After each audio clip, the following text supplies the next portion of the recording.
Hello everyone, कैसे हैं आप सब। एक बार पुनः शिव कोचिंग क्लासेस पर स्वागत है। उम्मीद करता हूं आप सब अच्छे होंगे, मस्त होंगे, बेहतर होंगे, आपकी पढ़ाई बेहतर चल रही होगी। हिंदी में आज आप लोग सीखने वाले बच्चों हजारी प्रसाद द्विवेदी जी का साहित्यिक परिचय। बहुत सारे बच्चों को डाउट में रहता है हमेशा कि सर हमसे याद नहीं हो पा रहा है, इसको कैसे लिखना है। आप अपने भाषा में लिख सकते हो, बस रचनाएं आपको पता होनी चाहिए।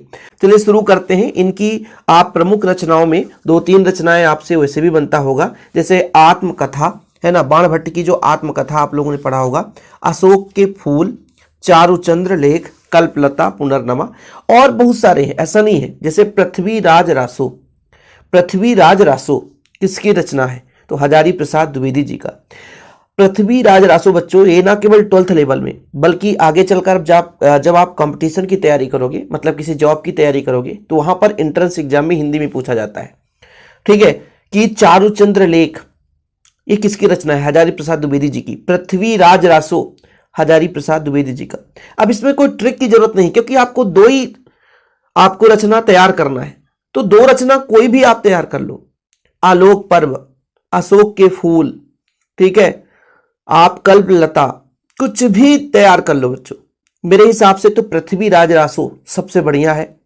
बाणभट्ट की आत्मकथा, चारुचंद्र लेख, कुछ भी तैयार कर लो, 2 बनना चाहिए। ये उम्मीद करता हूं कि हर बच्चे से बन रहा होगा।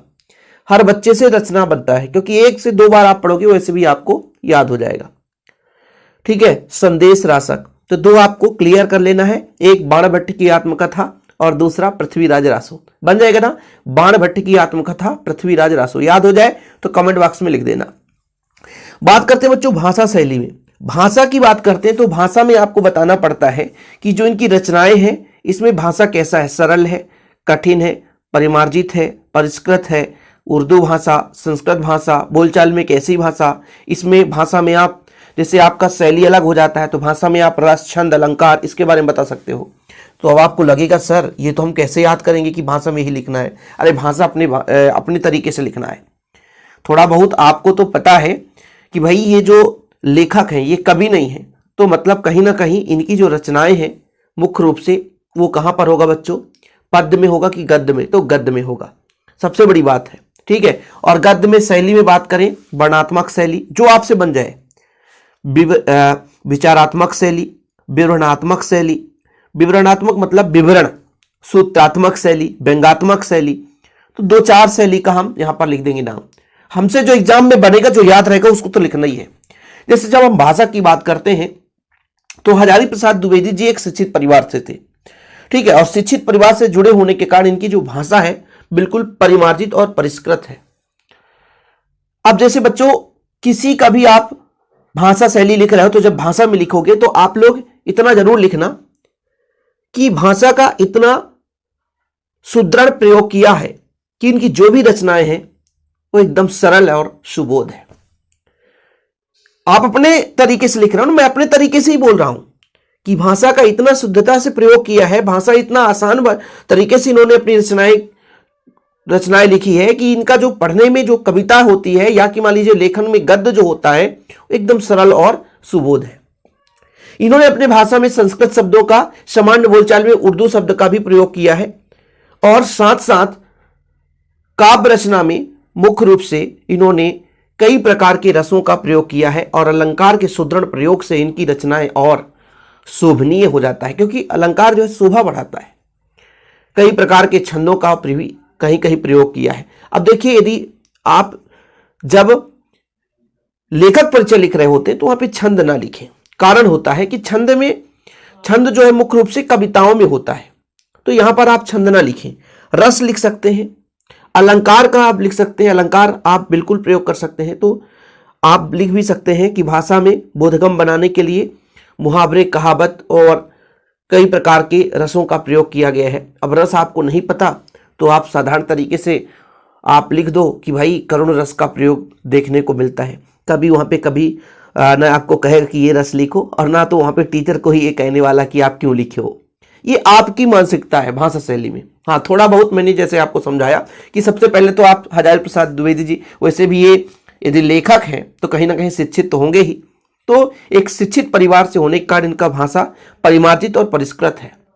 इन्होंने भाषा का इतना अच्छे तरीके से अपने काव्य रचना में प्रयोग किया है कि इनकी जो भी रचनाएं हैं एकदम सरल और सुबोध है।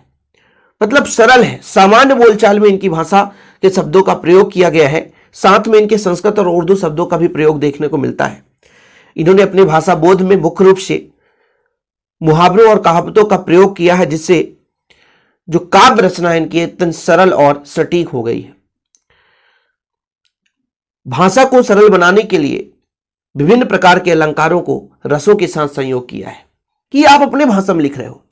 और जब आप शैली की बात करते हैं बच्चों, यहां पे जो हजारी प्रसाद द्विवेदी जी हैं, उन्होंने अपने शैली में मुख्य रूप से वर्णनात्मक शैली, वर्णनात्मक मतलब किसी भी चीज का वर्णन किया है। व्यंग्यात्मक शैली मतलब किसी तत्व को व्यंग, जैसे मान लीजिए आप बीमार हैं और आपके सामने कोई तंज कस दे तो वो व्यंग हो जाता है, ठीक है। विचारात्मक शैली का भी प्रयोग किया है, मतलब किसी चीज को गंभीर रूप से, कुशल रूप से उस पर विचार कर सके। जैसे किसी व्यक्ति के बारे में रचना की गई तो उसके चरित्र के बारे में विचार कर सके। तो शैली में आप 2-3 शैली लिख सकते हैं कि द्विवेदी जी की शैली में मुख्य रूप से वर्णनात्मक शैली, व्यंग्यात्मक शैली, हास्य व्यंग्यात्मक या भावात्मक शैली का प्रयोग देखने को मिलता है। अब आप सोचो कि डिटेल में लिखें तो यदि आप लिख दिए वर्णनात्मक शैली, तो वर्णनात्मक शैली का मतलब क्या होता है? किसी भी सूक्ष्म चीज को थोड़ा सा बड़ा सा रूप दे देना, यानी विषय को सरस बनाने के लिए शैली का प्रयोग किया जाता है। सरस का मतलब होता है सरल तरीका। जब किसी चीज को आप थोड़ा डिटेल्स में पढ़ते हैं ना, तो आपका ज्यादा अध्ययन हो जाता है और आसान हो जाता है। कोई चीज यदि आपको बारीकी समझाया जाए तो तुम्हें और आसान लगेगा बच्चों, सही है कि नहीं? तो हजारी प्रसाद द्विवेदी जी ने अपने जो रचनाओं की बात करते हैं उसमें प्रमुख रूप से वर्णनात्मक शैली, व्यंग्यात्मक शैली, भावात्मक शैली का प्रयोग किया है। तो ये बस तो लिखना है, कुछ है ही नहीं है। और फिर जब बात आती है बच्चों साहित्य में स्थान की, तो साहित्य में स्थान में मैंने आपको पहले भी बताया था कि हिंदी साहित्य में इनका प्रमुख स्थान है, विशिष्ट स्थान है। हजारी प्रसाद द्विवेदी जी एक शिक्षित परिवार से और एक सुदृढ़ पढ़े लिखे व्यक्ति थे, जिन्होंने हिंदी साहित्य में अपना अमूल्य योगदान दिया, जिसके कारण से इनका हिंदी साहित्य में स्थान प्रमुख है। ये सरल और उदार व्यक्ति थे। इनका जो विचार था वो तेजस्वी था, मतलब एक प्रकार से ओज गुण वाले थे। शास्त्रीयता का संगम था, ठीक है। और इन्होंने अपने जीवन में समाज के क्षेत्र में बहुत ज्यादा, मतलब समाज के उत्थान के लिए बहुत ज्यादा कार्य किए। तो इसलिए साहित्य में इनका प्रमुख स्थान था और इनके साहित्य की सेवाओं के लिए हिंदी साहित्य हमेशा ऋणी रहेगा। मैं तो हमेशा कहता हूं कि साहित्य में स्थान अपने भाषा में लिखना है कि हजारी प्रसाद द्विवेदी जी उच्च कोटि के थे। इन्होंने अपना अनमोल समय दिया, हिंदी साहित्य में इनका विशिष्ट स्थान है और हिंदी को समृद्ध बनाने के लिए इन्होंने अपना जितना हो सका भाषा को सरल से सरल और समृद्ध तरीके से प्रयोग किया। और साहित्य में इनकी सेवाओं के लिए हिंदी साहित्य सदैव ऋणी रहेगा। ये अब मैं आपको जितने बार समझाऊंगा ना उतने बार आपको अलग अलग शब्द मिलेंगे। तो ये चीजें हैं, आप 3 से 4 लाइन लिख देना, ठीक है बच्चों। तो ये लो भैया, रचनाएं आपको क्लियर ही हो गया होगा।